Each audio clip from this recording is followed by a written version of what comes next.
Hello and welcome back to the Delta Reviewer channel. First, I'd like to give a formal apology as to uh, I have been gone for a while. I'm sorry about that, but I'm back. And to kick things off, I'm gonna start with the long overdue 100 subscriber special. So today we're gonna be looking at the 6-inch Godzilla vs. Kong Mechagodzilla from it's called Playmates Toys. Yeah. So without further ado, we'll take a quick look at the packaging. I didn't do an unboxing like I did with Godzilla and Kong, simply because I just didn't want to take up too much time. So, it says his name on the bottom, says it's from a movie, tells you about the battle damage, there's a plastic train stuff that he was in, nice Godzilla and Kong art right there, tells you which other ones you can get, a little bio right there, you can pause if you want to read that, and then just tells you that it comes with a heave as well. Yeah. Oh, and the bottom tells you how to attach the tail, because that came disassembled. Uh, Other than that, yeah, pretty straightforward, nice packaging. But yeah, now the reason I'm so happy to have finally gotten this because it's been so difficult trying to find this in any store, and having it in front of me it's surreal.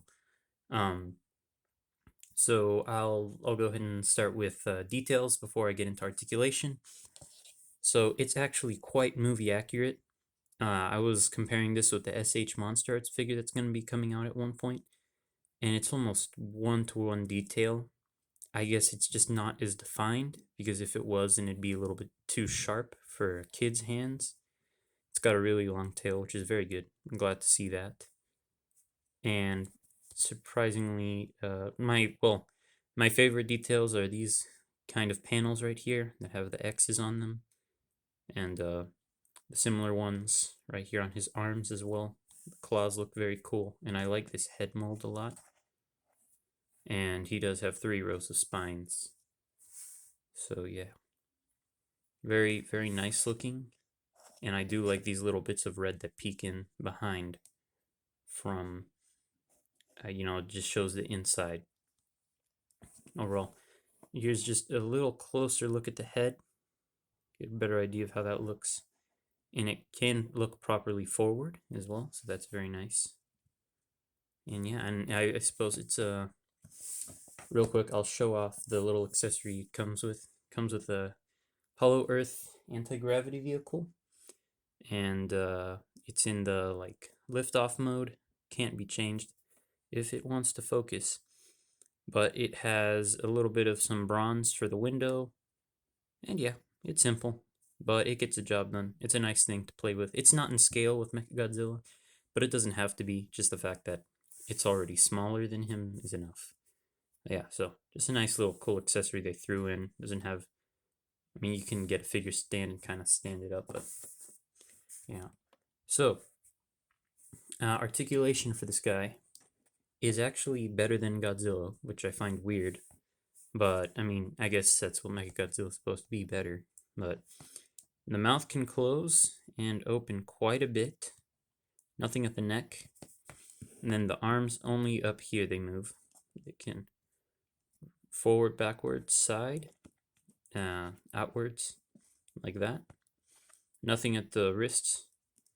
The legs here, you can move forward and backward. And then you can also move them outwards as well. The knees can actually bring forward quite a bit, like that much.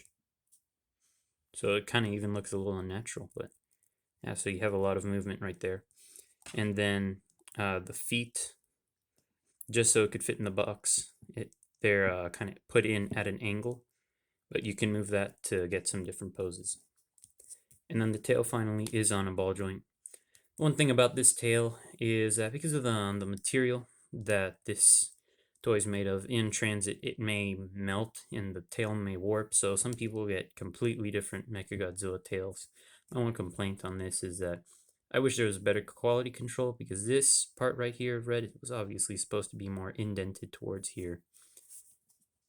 And what else? I'm not sure if it was in transit or if it was in the factory, but there are a few pieces on here that look kind of melted, like too melted, almost. Like right here is one example. Would have been nicer if they matched adding these two things on. I suppose this is better than having screw holes, but if there's a figure to have a screw hole on, I guess it'd be on the mechanical one, but yeah. Oh, and last thing I didn't mention the little drill tip it's got at the end here of the tail. And so features, the main one is of course the battle damage, so you can come right here and you can tear this off, and here's how that piece looks. Better look at the chest.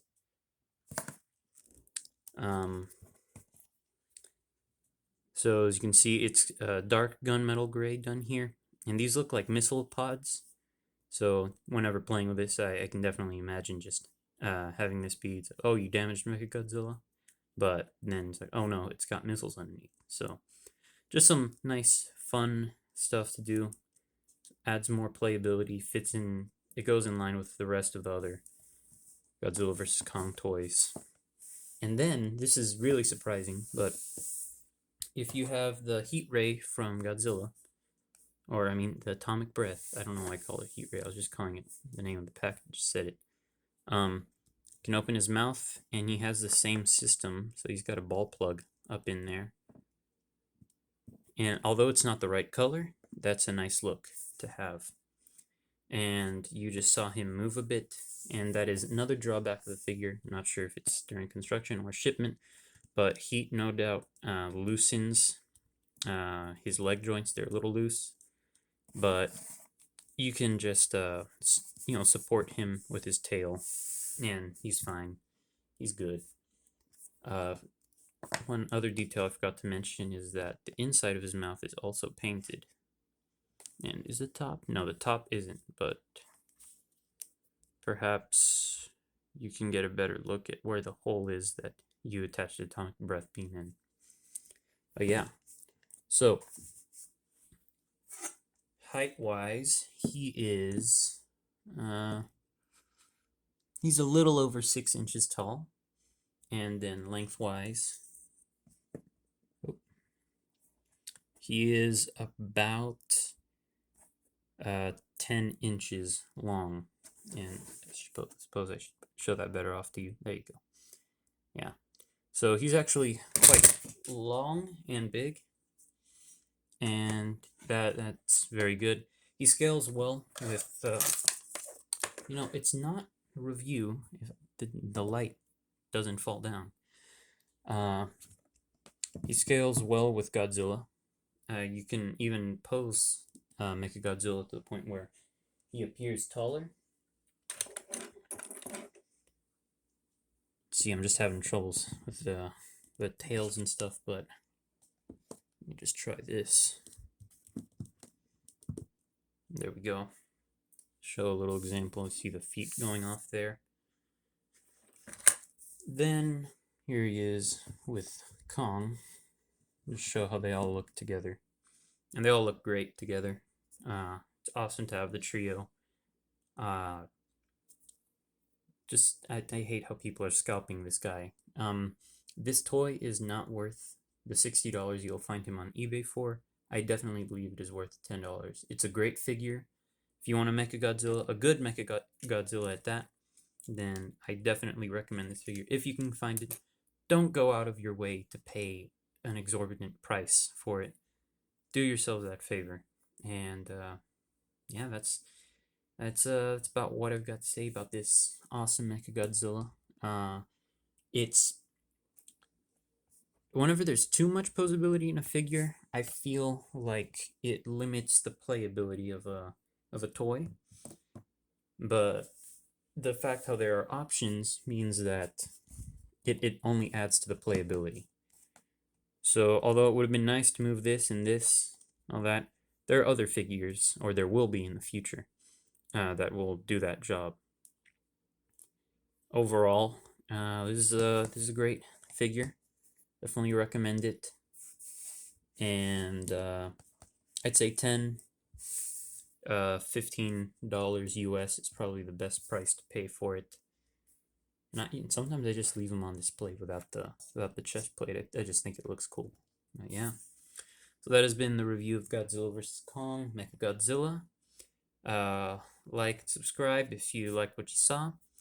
I'll try and bring as much content in as possible, but I do have other things I need to attend to before the channel.